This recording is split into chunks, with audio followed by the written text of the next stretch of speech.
Okay. Okay, this room is warmer than the other room. Let me just take it out. Perfect. Okay. No, because I feel cold. So, So what is happening? What is happening? What is happening where? Racha, you recording this? Have you already started the recording? I unfortunately don't know much about WhatsApp, so we started it absolutely when I switched it on. No, because we'll be okay. So we are recording it. No, because it's this we can all cut out. There's no issues. No, who's going to cut it out? Sid will have to cut it out. Poor guy. Cut it out. Okay. Okay. All right. So how do you want to begin this, Ritika? This is like so. I'm going to give one. I shall start with the most important question. What are your views on Women's Day? Okay, what are my views? Yes. Oh gosh. Okay. Okay, first are we introducing each other or are we just starting? No, I don't know. You tell me. Okay, I want to introduce you and take it from there because I mean, as I said, I'm very proud to have you as a friend. So it's something I'm very proud of doing.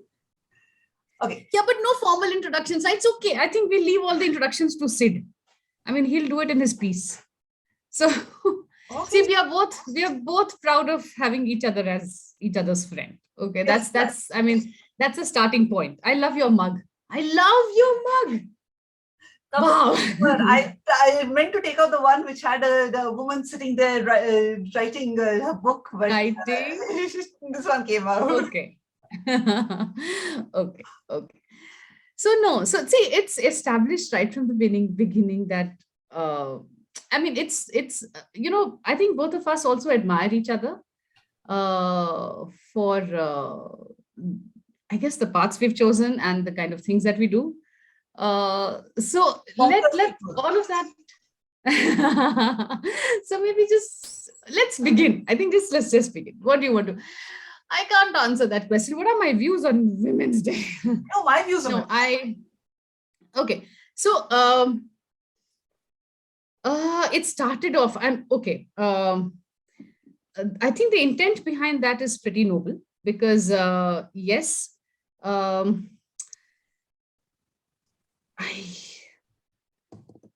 don't know how to put it. It's like, yes, unfortunately, we are still in an age where women do require that extra day to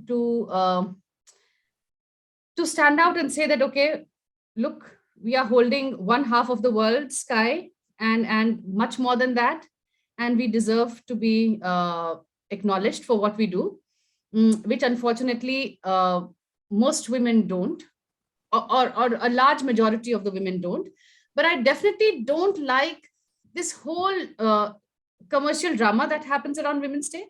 I mean, that is completely, I've never ever believed in any kind of those commercial dramas which are happening now. But I mean, to me, it is also a little humiliating to have something of a Women's Day. Okay, so I mean, I'm sort of conflicted as far as just the need to have a day like this is concerned. So yes, as I said, I mean, as an intent, I do understand where it came from and why it was necessary. But to me, I wouldn't ever want to be associated with something which is very specifically a Women's Day thing. I mean, to me, that is demeaning. And I feel it does more injustice to women than it does the supposed justice it's meant to do. And I personally don't believe in it at all. Yeah, I just want to know who do the rest of the 364 days belong to? Yeah, exactly. So I mean, see, in a way, I don't know, but I still feel that, Ritika, you and I are pretty privileged that way. Okay, so we may not feel the need to have a day like this, but there are for many women, I think this is one day where they do get a chance to just sort of be there. Sorry? Do what? No, they don't have to do anything, but it's just that little consciousness that comes about in maybe the people around them. And I mean, see, let me tell you this way. See, I come from a very uh, I mean, ancestrally in that sense, like my both my parental side, it's like, it's a big part of my family still lives in the villages, so to speak, like the extended family and all that. And I do see, I do see where a day like this, uh, it's sort of, on a day like this, they get to be themselves in a public sphere, uh, which many women don't have the opportunity to at all. And because there's a day like this, they do. It's mostly, I mean, from whatever I've seen within my larger extended family circles and all that, this is one day where they get to express themselves, and they get to showcase their talent, and they get to talk a lot about their own lives, etc., which on the other 364 days they are not given that kind of space. So I do see why it for many women, I do think it makes a lot of it does make a difference to have a. But again, I mean, I wouldn't ever want to be associated with something like this at So all. the only nice thing I saw was yesterday. I happened to go onto LinkedIn at night, and Mhm. I spotted somebody who was celebrating and thanking all the women she'd worked with. Who'd Yeah. built her up, So etc. yes, yes, And yes. that So I I found very nice. no, so for instance, I remember 2 years ago, I don't know whether it was last year or 2 years ago, on Women's Day, I just took it as an occasion to congratulate and to acknowledge the work, the fabulous work that all the creators at Pickle Yoke Books have done, all the women creators who've done it. So, one by one, I was bringing out their works, their whatever, all kinds of their the efforts that had gone into it, the madness that had gone into it, the passion that had gone into each of the books, each of the titles, and how they went about creating it. So for me, that became like one day where I was putting that thing across. Not that I don't talk about them on the other days, but it just became, it provided that framework within which I was appreciating. And I would have loved to just run across to each of them and hug them and say, okay, thank you for being a part of this. So I think, as you said, thanking the women also is an important part. How many people actually do that? Or for that matter, I mean, for anyone for that matter, even men. How many of us would actually go and thank some men I who know, probably were? I mean, I know. So maybe yeah. just for that, we should have a men's day as well. I think there is a men's day, isn't there? I I don't have know. no I idea. don't know. I don't see, again, like you, I don't keep track of any of these days at all. I mean, there are so many of these, Ritika, that I mean, again, I really don't. Last year, I started maintaining a diary because I felt okay now, because I have books and I need to put them online, social media. So maybe I should go sort of just go and tie up. I lost steam in a matter of like 15 days. Okay, I said, forget it. This is not something I can ever do. So there was like goat day and shoe day and diabetes day and heart. I mean, it's ridiculous the way the world has now started functioning. So then sort of it just okay, but so you tell me. I mean, I I don't know. I'm a little blank right now, Ritika. See, this is what happens when I don't prepare. This is why I know why you want to prepare, but Okay, I'll ask the next question. Why did you decide to become a publisher from being a children's writer? Like start a whole publishing. no, for me, no. But for me, both happened almost at the same time and in tandem. It wasn't one or the other. So you see, I became a children's editor first. So, okay, let me tell you very, very quickly because we don't have much time. So, very quickly, I was editing the children's section at Time Out Delhi. Okay. And that is where I came across a lot of these lovely books that were happening in India for children because I was editing them. So, I would get all the books for reviews and all that.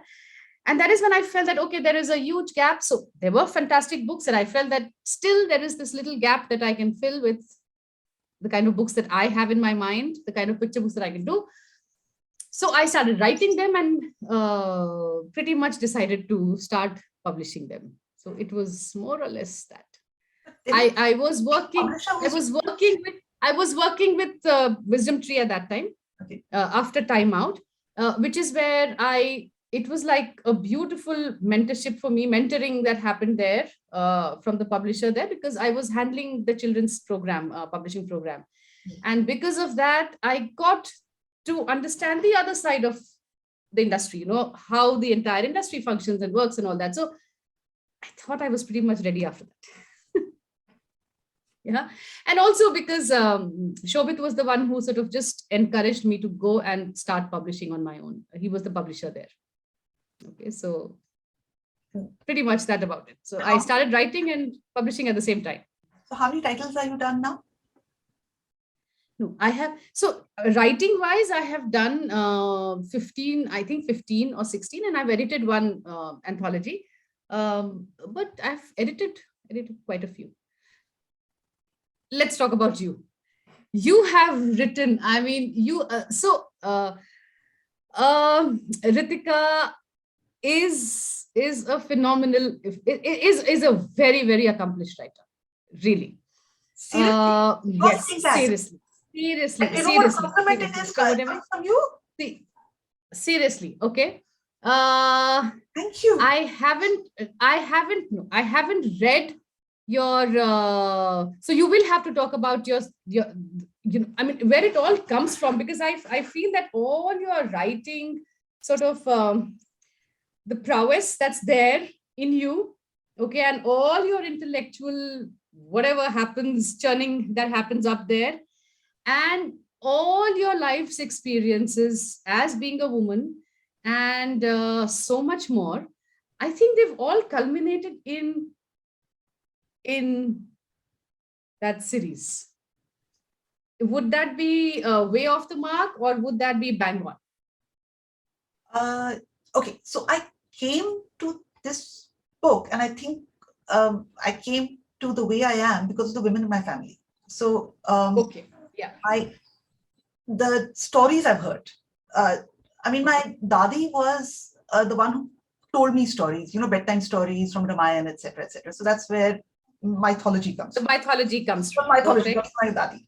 But my father's, my nani and my nana's mother and my nani's mother, these three were the ones who, their stories are phenomenal. Like, they're really, really cool people. So my Parnani, my Nana's mother, she's because she had light eyes, so we presume she was Afghani, but we don't know that for a fact. We know mountain se aayi thi. At that time, we never had this differentiation. So my Parnana, he decided, he was a lawyer, so he's decided that from Lahore, he's going to go for 6 months to Kalapani to be the lawyer to all the political prisoners. He gets onto the boat. His very pregnant wife decides that she'll be damned if she's going to let him go alone. So gives the rest of her kids to her eldest daughter to look after. Takes the smallest one who she can't leave behind. Pregnant, climbs onto a boat to Kala Pani behind him. They both spent 6 months there. My nani she was also a doctor. She had to leave her job. She was a pretendant in Bareilly, and when she got pregnant, households was told, quit your job, come back to Lahore, and have your baby. She has a baby on June 8th, 1947, and she's told, all right, boss, your husband has a non-family posting as an army man. You have to go back and get your job. So with a 1-month-old baby, she comes back from Lahore to Bareilly, not knowing whether she has a job or not, gets her job, takes care of the entire family. The whole family of 6 brothers, her in-laws, everyone comes to stay with her. Her in-laws can't stand each other, as is always from the last story. So one is kept in a separate house, one is kept in a separate house. And she takes care of everything along with working as a gynecologist, so pretendant of a hospital, bringing up a 1-month-old child, having 2 more children after that, everything. So wow, these were badass women. So definitely Okay. badass women come from there. Come I from don't think I've there. heard. Okay. I don't think And I've heard that's people who have heard this badass. okay. And that's also what you are inside. So that's pretty much running in your running through your veins. Huh? All right. It's in your blood. Okay. Good.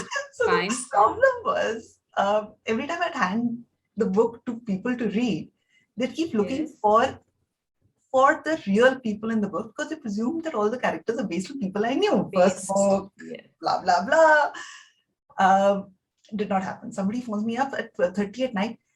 Listen, and there's one character who comes across as really happy and nice and comes in at a very sad part of the book, and uh, everyone just loves her. And somebody phones me up at 12:30 at night saying, is she actually a member of your family? At least her, is she like, and I don't have the heart to tell that person because she's going to turn out to be the villain. Don't get so excited in life. So I'm like, yes, absolutely. She is like my grandfather, very much like my grandfather in her Joy the Beer, etc. Not, I mean, because all the characters are great. There is no, Yeah, there's no black and white that there's you no have black and there. white. None of us are black and white, right? Yeah, exactly. None of us. So, Yeah. Oh, brilliant. so Brilliant. if Brilliant. the characters are human, it's because I have seen humans or heard stories of human beings who are badass, like you. Uh, Yeah. but No, so that's where that's where this badass comes from. Where the mythology comes from is there. Where the writing comes from, I don't know. Because apart from my great great uncle, nobody else was a writer in the house. okay. But something made you interested in literature at a very early age, which is why you and I connected there, which is where we are. So we met through our literature. Of What course, we were doing our course, yeah. a graduate. So yeah, so at what point did you decide to uh, study literature then? Because at some point it would have come to you, right? Was it and because your sister, and so also because your sister is a doctor, Hmm. right? She's a medical professional, and so the it's as they are the two sides of that spectrum in that sense, because that's the art stream and the science stream. I assume for your plus two, would you have done your science or your arts? My parents put me into science in the Okay. 11th standard, All right. and I promptly flunked because I was too busy doing extracurricular activities. I was doing dance, I was learning German, I was learning, uh, playing sports, vagera, vagera. You know what I'm like. Yeah. And I flunked in my 11th standard, so I went back to doing arts. Arts. Okay. But because I've always loved English, I've always loved reading, and English was the only language at that time I was familiar with. Now I'm a little more familiar with my own languages also. Um, so I decided to do the ICSE course and the CBSE course at the same time on my own for English, not knowing that I wouldn't be able to give the ICSE exam. It was on the same day as my CBSE exams. So I was happily, because I was in arts, no one was hassling me. I would be thrown out in music class because I can't sing. They'd be like, go to the library. So I would have that freedom to go to that. Yeah. Now, again, I don't know if this is usual or not usual, but because I flunked, I actually got this kind of freedom. Yeah. No, I do understand where you're coming from. Yes. Actually, for me, flunking was not bad. Otherwise, I would have been stuck in Yeah. not having good Doing enough something marks. which you would, Yeah. doing something which you wouldn't have enjoyed at all. Yeah. And they wanted me to become an architect. Like, I can't draw a straight line. Yeah. Yes. Okay. So Where did you no, get? so you're literally, so remember the other day you asked about Manju Dalmia, ma'am. Yes. Okay, so maybe I should just ask you, I mean, how much of an influence was Manju Dalmia on you as what you have now shaped as into a writer?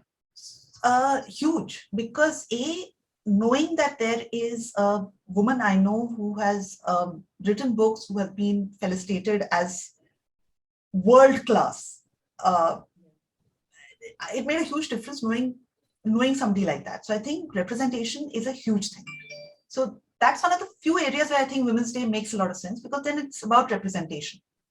I'd like to see more representation, but yeah, at least I. So no, but let me ask you this, Ritika. See, because when while we were at college, I don't think Manju Dalmia had written her first book yet. I remember her telling us through the classes that okay, I'm working on my novel. I do remember that bit.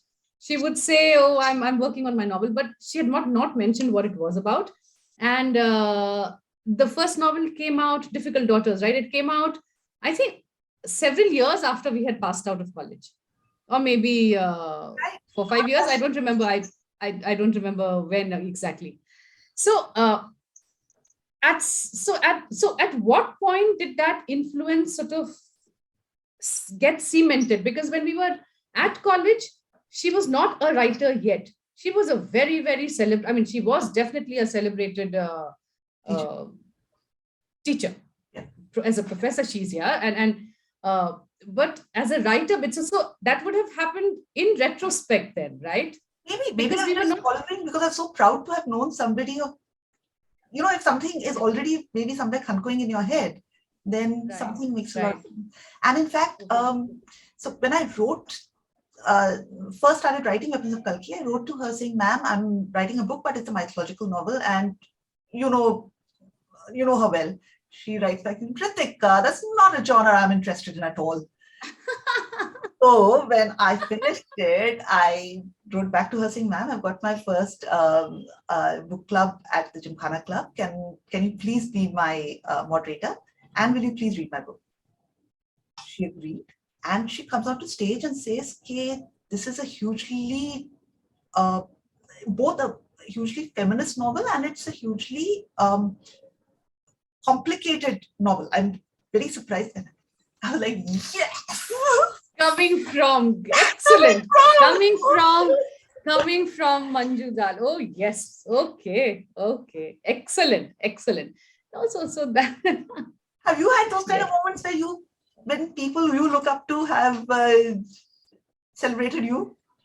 I mean, apart from all these awards that you're winning No, every. Ritika, you know what, Ritika, I'll tell you what happens.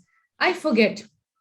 So it's like very few things stay on in my mind, and especially these moments where most other people would feel genuinely happy and rightly so about sort of accomplishing things. For me, that doesn't. It sort of just slips off my consciousness. I don't know why that happens. It doesn't stay. So if there are moments where people are writing in to say, okay, I've enjoyed or whatever, it doesn't stay. I maybe I very consciously allow it to sort of just slip off my thing. So if there are people who may have, I'm sure it has happened in the past where I have looked up to people and they've come up to me and said, yes, I've enjoyed. I wouldn't remember now at all. I just wouldn't remember. Okay, so that is how it is. It really, for me, it's like, uh, when I sit with, so I remember sitting with, you weren't there that day, all the hostlers. Yeah. We got into a little thing at, I think we met at somebody's house. We were in Shikha's house. Okay, you were some other And subject when and all. hostlers. Yeah, yeah, yeah. Yeah, we were there.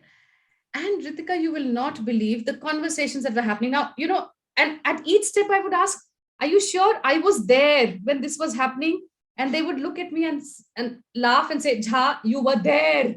You said this. Okay. And it's a blank. I don't remember things. I just don't. So for me, it's very difficult to answer these kind of questions because I genuinely don't remember. So, Why do you write? Why? oh, Why? okay. Why do I write? Oh, that's a good question. Thank you. Okay, nobody's asked me ever, I think, because I Only another don't. writer will ask you that question. What is Why the. do I write? I'll tell you why I write, Kritika. What am I saying, Kritika? You are going to. I think I need to be whacked. Okay. Okay. So, why do I write? I write because I'm trying to create many worlds where which I could not inhabit when I was a child, maybe. Okay, so for me, I think that's what I'm trying to do. So these are all worlds where uh, I may now, as an adult, looking back, I would have wanted to maybe, or I want to have had sort of rooted myself in those different, in all those worlds, or so many of those worlds, but I couldn't, and I didn't for various reasons. And now maybe that is my way of trying to go back. Also, I don't remember much of my childhood. I mean, there are just those stray 2 or 3 memories that flash. Otherwise, it's a blank. Nothing about my home, nothing about my friends, nothing about school. I have a similar thing with my school. When I sit with my school mates, it's a complete blank, right? So it's also, I'm trying to recreate something which now I feel I ought to have been as a child, or maybe I was as a child and I don't remember. So, very consciously, that is what I'm trying to do. Or, no, it doesn't happen consciously. Sorry. I think that's what I'm doing subconsciously. Okay. So I'm writing to just fill in those gaps which I feel were either there because I can't remember, or were there because I could not live those worlds. That's about it. Because your characters are Uh, all they are all very unique characters. I mean, each one of them starts from a point of not fitting in, and then people come around to understanding how important he is or she is. so, uh, one is, I guess, that most authors who write would, I'm sure that's true with you also, Ritika. I mean, that is how I think it. Most of us, Hero's when journey. we sit down to write, yeah, The hero's journey. the Joseph hero's Campbell. journey. We read it first year college. First year, yes. So I think, I mean, we shouldn't be putting it all down to having a formula or whatever, but we know that that is how, when we are doing if it's fiction, then it pretty much will have that sort of, I mean, if the character has not sort of grown from the time the character starts off at the start of the book to where the character ends at the book. I mean, obviously we've not done a good job as writers, as creators, right? So that bit of fabrication will always happen, and that bit of deliberate sort of fabrication will always happen. But beyond that, I think, apart from that, it's also because it's like, I think there is a lot of conflict always happening inside me, and I see myself more as being negative than being a little positive, and sort of fitting in and yet not fitting in, and vice versa. So that, as I'm saying, there's a lot of extension of my own self which goes into each of those characters in some way or the other. So it's not like it'll be a complete mirror image of whatever, but there'll be some part of me which will always be there. So the spirit, in one sense, will be there in the other form. But I guess that's how it is with you also, Ritika. I am sure. You sound so Yeah, much. you tell me. You tell me. How much of you yourself have you put into Kalki? You tell me that. Kalki, none. Nothing at all. Uh, Kalki is a very shilly-shally character. I mean, That you have in it. He is the Sutradhar mainly. No, but still, a Sutradhar is a Sutradhar. So then in that case, if I put myself into Kalki, that's an ouch moment for me. I don't know. Oh, you wouldn't want to do that. Okay, fine. Yeah, all No, right. but it could be. Fine. It could be. It could be my persona as well. I don't know. That's an I interesting. don't know. But what is your starting point for your books? Is it the scenario? Is it from where it starts, or is it what is your starting point for your books? No, so for me, the starting point is always some visual that comes into my head. It just floats about. I don't know where it comes about from. Little things. So in that sense, I'm not a very observant person. I mean, now that, okay, I'm talking to you, right now I can just see your hair. But even if the color of your t-shirt was showing, no, it's okay. Okay, so now I can see it's black. once the chat is over, I won't even remember it was black. All right. So I don't observe things in finer details, but I think I do hear things a lot. Okay. So I think it's in those hearing, and I perceive things. I don't know whether it's I do enough justice in perceiving things in the other people, in people around me, but that perceptiveness, I think, goes about into those ideas coming in. So there just might be a very, very innocuous word that somebody comes up with, or an innocuous sentence that comes up in the middle of a conversation, and I say, hey, did I hear that right? And is there something deeper happening there? Okay. So and so maybe that, so and that sentence will then manifest itself into some visual representation in my head. I'm not an artist, but it sort of just comes, and then the story sort of starts taking shape. So for me, the characters actually come much later. It's that visual that happens, and then I say, okay, who's going to inhabit this visual space, the landscape that I have created in my head? And from there it sort of just goes on. There have been times when, of course, it's the inspiration is very, very straightforward from my children. Like my daughter has said something, and I said, "Oh, yeah, okay, this can be a story." Or I look at my son as a younger child, and I say, "Okay, that can be a story." But that's like not usually how it happens. But I no, in fact, what I want to ask you, Ritika. I mean, how have your life things, things that may have happened to you, or things that you may have seen, heard, shaped into the writer that you've become, or the person you've become?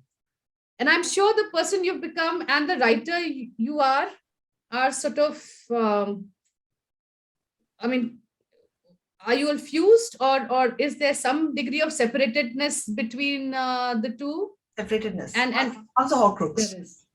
All right. Okay. Okay. All right. So you tell me. Okay, so I could visualize the characters, and I know the end. I just know the end. Somehow I just With know me, where I want to reach. okay. With me, see, it's always, I never know the end. It is always fluid. Okay, fine. Right. Good. So now you tell me. Sorry to cut you short, but okay. Yeah. So you know the characters and you know the end. Perfect. All And right. then my arm just started writing. I had nothing to do with it. It's like my arm got tired, but whatever was coming down straight from there. And I've had. And how long did it take you? How long has it taken me? I got it in the neck from the family. Just to start writing this in 2014, the series, with a lot of other writing in between. I've Yes, of completed course. So a children's book as well. Which I really want to bring out because I really like the children's book. I've completed some other stuff. Been doing a lot of art writing, which is hugely helpful because it keeps me in touch with people. Otherwise you're just lost in your own little world without realizing what's going on. So one second. So we'll come back to your love for arts for art later. Okay. So you finish this then, huh? What are we talking about? No, so we started off from your influences. What all have, I mean, are there things which have shaped your life, happenings that have shaped your life, things that you may have read that have shaped your life and shaped you as a writer?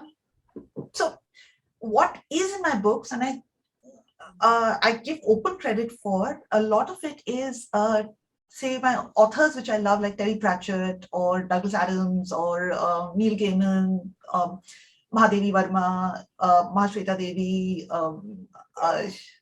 who else? Fairs. All of it definitely comes into my writing. I mean, they shape my writing. I mean, I think Mahadevi Verma was it Mahadevi Verma or Mahashweta Devi? Mahashweta Devi, right? Who wrote Draupadi? Yeah, so. Huge importance. And that influenced, I think, Mani Ratnam's Ravan. Okay. And that then influenced my writing. So there are these straight tracks for me, which are very, very straight. So there's a character which who is an actual uh, actual character from history, known to be an actual character from history, because but not from India. He's from China side. And I kept wondering, for 2 years, I wrote the piece. Then I kept wondering, okay, a book which is a straight mythological book, where is a Chinese sage coming into that book from? Okay. Okay. And I stopped writing for 2 years because I was like, this does not make sense at all. And then suddenly, William Dalrymple posts a picture on Instagram of exactly my image of this person in Mehroli, saying Sufi saint. Wow. And I was like, okay, right. So then I need to get back to my writing. I have got the sign. This is, I mean, so this is the kind of thing which, you know, freaks you out. Yeah. Okay. Okay. So when you restarted after that, it was pretty much you were there, the flow was there and you kept on, it just happened. Uh, yeah, the flow has been constant. Every time I restart, I go back into that world. I keep re-inhabiting that world. So that is not a problem. Will you hold on 1 minute? I've just got to go close my room door. I left it open and now the family's back. Sure.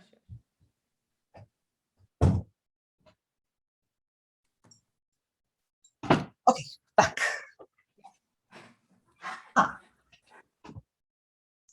You were coming to my love for arts. So no, but before that, okay, sorry. So before that, how much has your being a woman mattered in the book, in the form in which the book has come out now? Completely. Completely. Okay. It's a very feminist. All right. All my writing, I've realized, is very feminist. Even my articles and all are very much from a woman's point of view. I don't think a man would write like I do at all. And I'm very proud of that. My hope is that women, girls read these books, read these characters, see representation, go on to be more and more badass. Because I don't see enough badass women out there. I mean, in books. I don't know about real life. I mean, in books, I don't see enough badass women. And there's this whole idea of mythology being used to subjugate women nowadays. Lakshmi is quiet. Sita was. It's always been there, and the trend continues. Yeah. And that's not true of our mythology. The more I read, the more I see really badass goddesses. And I mean, then why are we being forced into putting our goddesses into this perfectly dressed, beautifully, ghar mein baith ke, will kill themselves for their husband kind of thing? The whole Karwa Chauth thing, which I don't get it. I mean, some comic also raised this point, ki, boss, if we are keeping fast for our husbands' lives, and in that case, you're doing a really bad job, because the rate of percentage of death in India is quite high. It's quite high. Yeah. Yeah. So yeah, totally feminist. No doubt about that one. Okay. Shall I get to my art? No. But there's still a difference, Ritika. I feel that even a man can write a feminist story. Okay. So that's yours. A man could very well write a very, very feminist book. So that's not. My thing is, you being a woman, okay, does not necessarily make you into a feminist. All right. There are so many women out there who are like I mean, they are embarrassment to anything that the feminists would want to, be. So what are those things? So one is, of course, as I know, the influence is from your grandmothers and the great grandmothers. So that's one part. So that comes from the family bit, right? But what else has shaped you, therefore? I mean, what else has made you the feminist that you are? Which then goes on to making it experiences. I don't know about you, but as a woman, I've had a stalker for 5 years, where I couldn't talk about it openly because I was working. So you're heading a department, you don't want this to come out, you're uh, people will people will You were aware of who the person, you knew who the person was. yeah. Oh gosh, okay, Um, right. so that's just one of the things. We Okay. as women we inhabit a different space, right? We Yeah, yeah, know and see that our space is different from men's space. Uh, yeah, and as I said, representation then matters because then you know. And I'm in my 40s now. I mean, I have seen and dealt with a lot of things. And I've realized that maybe the men aren't smarter, but as youngsters, when we were in school, in college, in first years of our jobs, etc., we were very different people. We were a lot yeah, meeker, a lot ready to listen. We didn't yeah, we didn't have any yeah. way of representation of knowing how to be stronger. And now so for example, the Me Too movement. We've all been through everything that the Me Too movement talked about, which is why it became such a fire, a Yeah, forest fire, yeah, because yeah. every woman has, Everybody, yes, but true. has Has some story out of it. never had a space to talk about it. How do you go talk to your parents about being harassed or groped? How do you talk to your parents about people in office Yeah, doing stuff or talking down? You never yeah, had any kind of space. Me Too has created a mm, space. I've yeah. been lucky enough to have worked with many of the women who have been the forerunners of the Me Too movement in India. Me Too movement. Yeah, But at the same time, I have worked in the office in which I was working. Um, was in the next room. I came back into the room. The TV was on when this Nirbhaya happened in 2012. yeah. And some gentleman was walking away saying, but who asked her to be out at night anyhow? This is a Yeah. PhD working in an office and loudly feeling comfortable making these kind of comments. That it's Mm. okay for a woman to have that happen to her because she was out at night. Yeah, she invited to her. She it was an open invitation. I mean, that's for the, yeah. Mm. I mean, um, that kind of puts you in a spot, No, right? so how did you no? So how so at that this was 2012. How did you react to that? I mean, did you say anything to that person then or no? I said a lot to that person right there. I said a lot in front of the whole department. I'm not one for keeping quiet. Uh, Mm-hmm. but in that moment, because I hadn't even heard the Nirbhaya thing, I only walked in to hear somebody making this comment. And after that, the whole story came up on Yeah, television. So yeah, at that point, like a lot of us, when we are put into a traumatic situation, we mm. have no way of reacting in that moment. Yeah. Uh, True. Yeah, yeah, it's only later on that but by that time it's already too late and people are, and yeah, also this kind of opens up your eyes to how the people you count as friends around you actually think, yeah. which makes you feel Yes. even more lonely. So Lonely. Yes. if you Yeah. see, I started writing almost immediately after that because you That needed, is what gave you that space to yeah, yeah, definitely. maybe deal with that. Yeah, deal with Yeah. that sense of But yes. nothing that happened to me was as bad as seeing Nirbhaya and people's reactions to Nirbhaya. Yeah. I don't Yeah. even like calling her Nirbhaya. I You know, don't like that. yeah, I yeah. don't know what. I don't. I mean, Mm. Nirbhaya is a name given by some man, as far as I'm concerned. Yeah. But as I said, I'd also worked with a lot of people who would put out the Me Too, who'd been the front runners of the Me Too movement. So Mm. again, representation, it really matters. You've got these strong women representatives in front of you saying that, look, it's okay, we can take people to court. They're not too mighty, they're not too powerful. Yeah. So between the Me Too movement and 2012, I think life for all, life for me changed. Okay. Yeah. Yeah. Yeah. Yeah. So did that also change the way you are your the other writings that you've been doing, all your freelance work, everything that you do for magazines and journals, and so has that in some form also influenced each of those writings?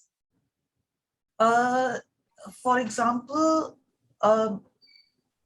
now when I'm working with an organization, so example, when we're doing fellowships, uh, I found the panel at least was more equal. They were slightly more equal, 2 women to 3 guys, but I mean, still, that's slightly better than all men. Um,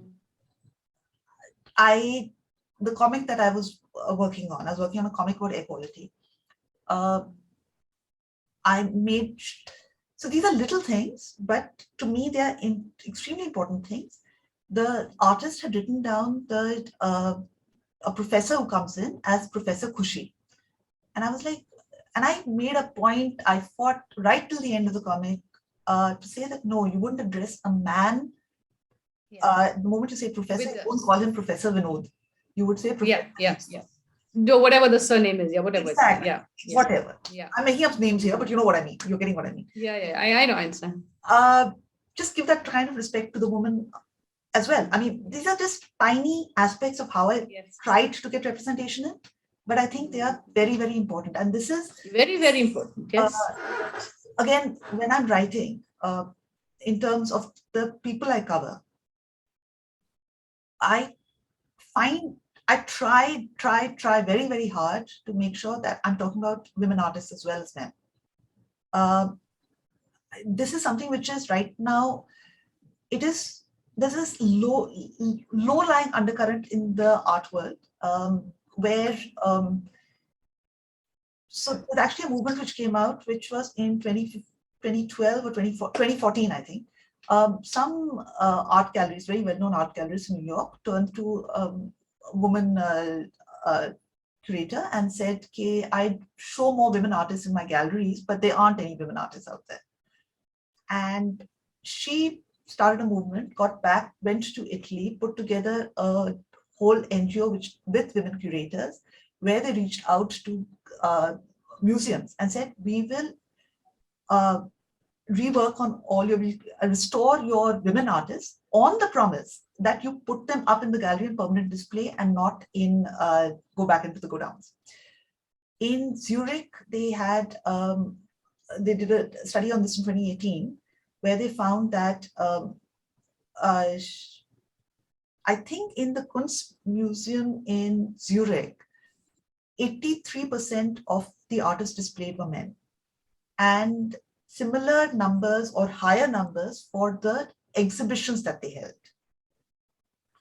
Coming back to India, I just happened to look this up, and the Sahitya Academy Awards. So you know that since 1955, we've been given the 1955, I think was the right date. We've been giving the Sahitya Academy Awards.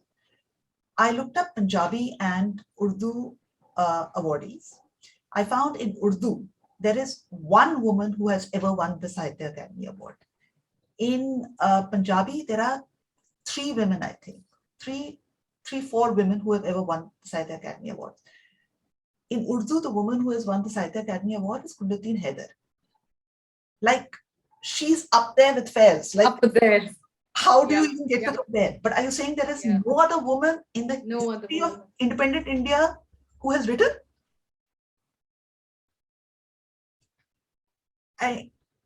This just gives you an idea of how women are hidden. It's So that's why, as I keep saying, representation matters. The more women there are out there that you have as examples, the more likely you are to look for women. Yeah. Which is why I asked, because therefore it'll also. I mean, I'm sure that is what now guides you in terms of how you go about selecting your pieces and the focus points and everything that you are doing in your write-ups, then in your articles. So, for example, and also your art. I realized that when Banu Athia, who is the only Indian woman to have ever won an Oscar, when she passed away, she never won a Padma Bhushan. Her effects were being auctioned off. But she was also the only, So, okay, the most famous group of artists ever in India has been the Progressives, which is a group of artists in from 1940, 1947 for independence, 1948 onwards.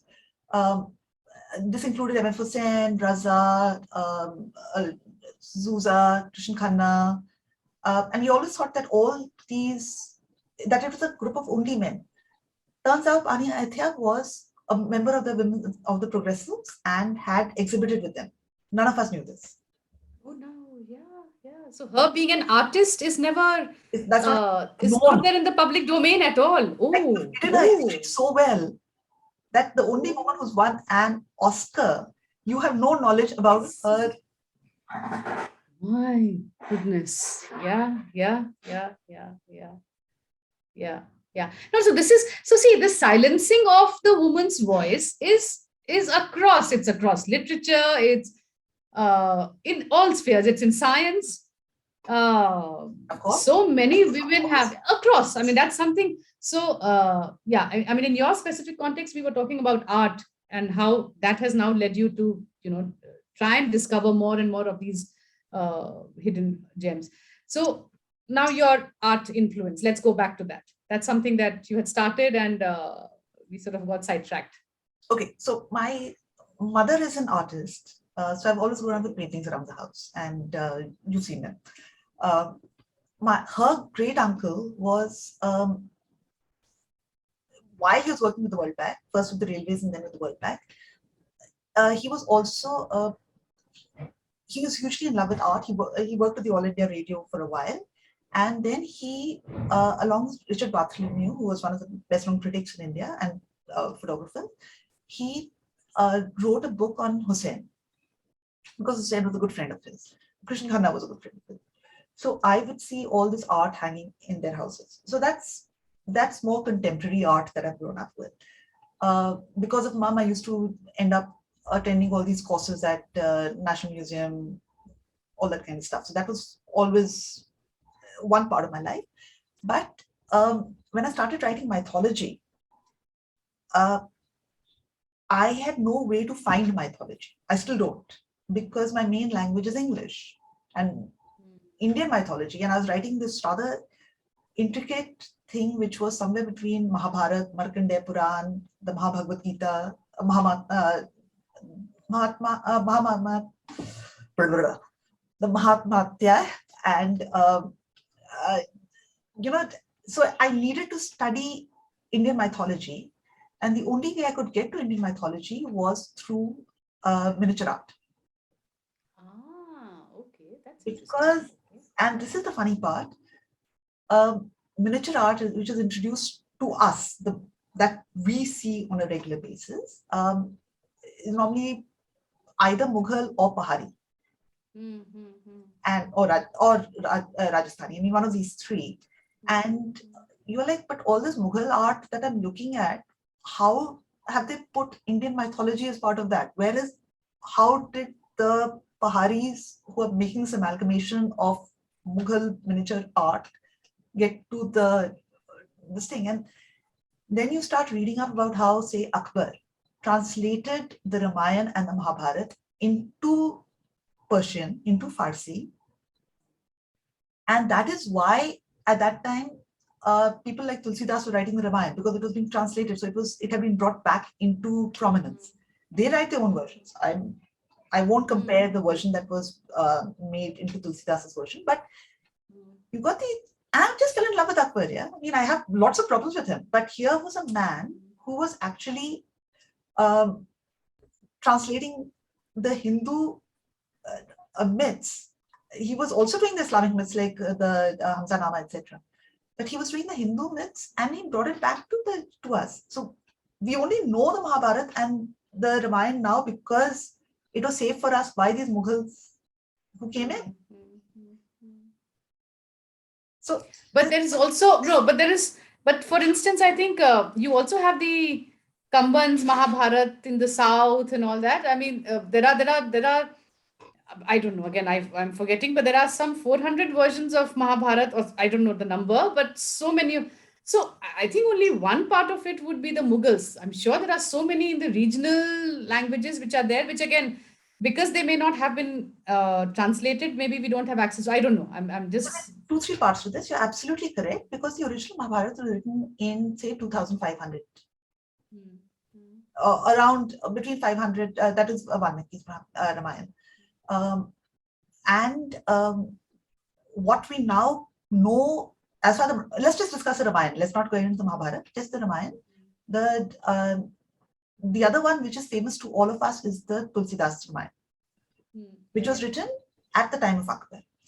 Now, the Kamban Ramayana, etc., we just need to study the years of when they all written.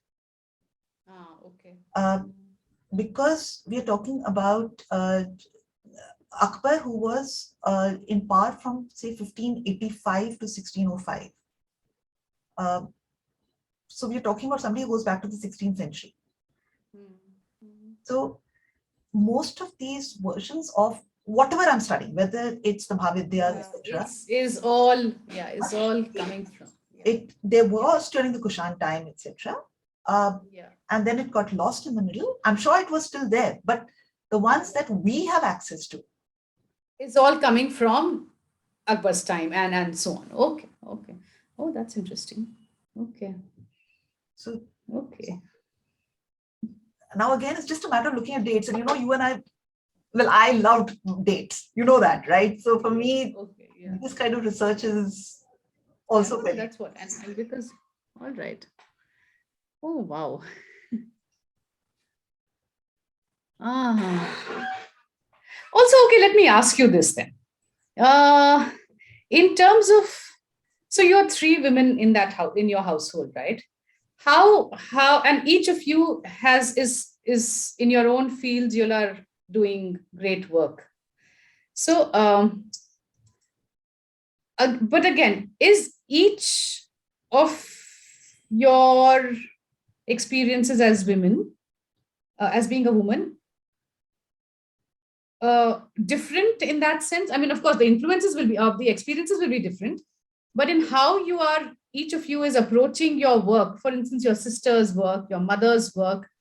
Uh, is there some sort of a seamless thing that's happening, like within the household, or how? Very I'm not loud sure and if I'm noise. asking the. Okay. But okay, so my sister and I might have very opposing memories of a certain incident, of the same incident. All right. Okay, so that's a different matter. I won't say that we approach things from the same angle at all. Um, but for me, it's, um, I mean, we all talk to each other, so it makes for a much more interesting thing. So I think, for example, when I started writing on art, and my sister would come with me to see art shows, etc., she started painting, and she's now done 2 exhibitions. Wow. And Right. because she was going out to study art and do classes, and was coming home with paintings, and was asking mama's opinion on stuff, etc., etc., my mother got back to painting after 22 years. Brilliant. Okay. Yes. So See, that's. uh, you, I would love to think that is my influence. I don't know if they would count it as my influence or not, but Yeah. yeah, if there's stuff going on in the house, it definitely influences everybody. Yeah. Uh, is it seamless? Nope. For example, my mother is, she's currently the secretary of an NGO, which means all those notes, etc., to be written. So I am the secretary to the secretary. I'm doing all her notes. I'm doing all the computer work. I I was they when my mother couldn't be on the board because you have to leave after every 2 years and be away for 2 years. They tried putting me on the board. I couldn't do it. I mean, I've dealt with a lot of people, but dealing with a bunch of women on a panel was on a board was difficult. I couldn't do it. I hats off to my mother for being able to do it.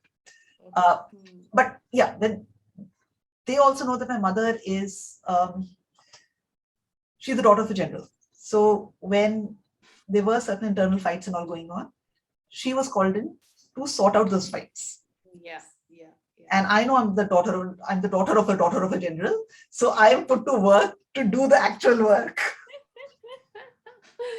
Okay. So and this was very much there even in the COVID time, because I think COVID really taught everyone the importance of everyone else, right? Either people stepped up or people didn't step up. And my house, we suddenly found Yeah. ourselves without a servant. We were in lockdown and we've never been without a servant.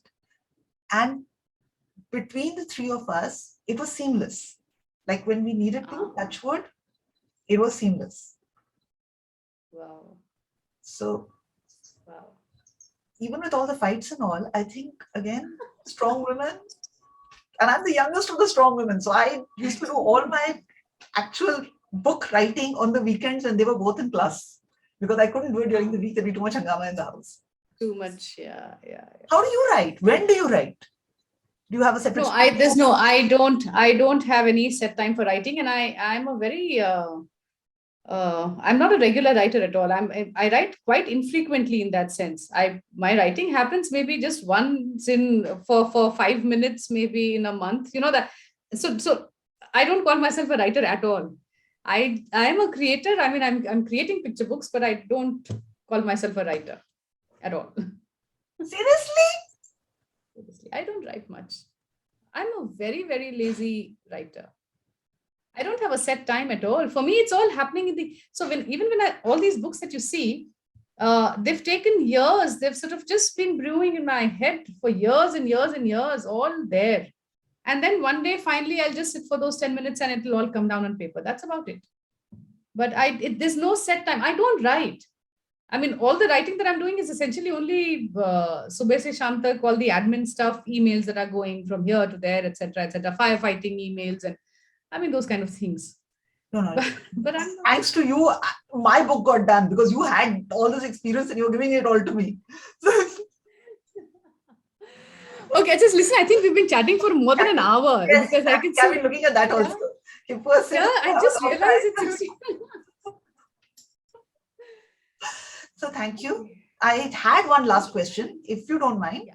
which is what were your influences? Who were the strong women in your life? Who were the strong people in your life who influenced you? So I'll tell you what. Again, if you ask me for names, I will not remember much. Hmm? But on both sides, so I can think of my mother's side and I can think of my father's side. Again, as I said, like essentially we are so my mother's generation would and my father's generation are probably the first set of people to have had a formal sort of Education. education outside of the village. Like my both my grand like my father's grandfather or my dada in that sense was a teacher and all that, and he's done his own Sanskrit dictionary, and so very learned people, all scholars. But it was still the village kind of an upbringing. My mother's father, again, completely self-made. I don't know how he managed to study, get himself a Western education, and became a legal advisor and all that, to a large company. So, but all I'm saying is that these were the first, as in earnest. I think my parents' generation and all their sisters, brothers, the siblings and all that, they were the first set of people who would have actually stepped out for a proper set of. So in that sense, I now realize that given the kind of backdrop that was there, and also the fact that my father has seven sisters and four brothers. I mean, they're siblings. There are 11 of them, and two. So there were 13, and two passed away, and completely rural setup background and all that. Hats off to my grandfather, because at that, and also given that my community, like I come from the community of, I belong to Mithila, which is like North Bihar. Okay, that Madhubani, Darbhanga area. uh Traditionally, not too many women have been, so unlike the Bengalis, like we are neighbors, but Bengal has kick-ass women for the last at least three centuries. Okay, uh, Methils have not had that. So traditionally, it's been a very homebound sort of space for the Mithila women, very homebound. Uh, so given all that, I mean, hats off to my grandfather who said, no, all my daughters. So I guess my father's generation, so my bua's generation is the first set of women who all are at least an MA, at least a postgraduate. Wow. Given where they were coming from, at least I'm saying, and out of those seven, many went on to do so many other things. Uh, in their own sort of rural back, maybe semi-rural sort of setups only, and semi-urban. I wouldn't say semi-rural, semi-urban setup. So I had the influence of those strong women because they were really fighting patriarchy in the real sense. I mean, I've seen how our villages run. I've seen the mindset of the people in our communities, right? So I know the kind of hard work they would have had to do. Similarly, my mother's side, my grandmother was a very strong woman. My mother has been a very, very strong influence on me. My Masi has been a very strong influence. So, I have had strong women, but they've still sort of followed the traditional, uh, they're still working in the traditional framework. Uh, Very outspoken, yes. I mean, extremely willed, hard-willed, and nobody can really say do stuff to them. It's like their word is final, and but still they've still pretty much seen themselves within a certain framework, right? So for me, that was the those were the influences that were coming on to me. But I know for a fact that mentally, I think I was a free spirit completely. Like even when I was a little child, from whatever little I can remember.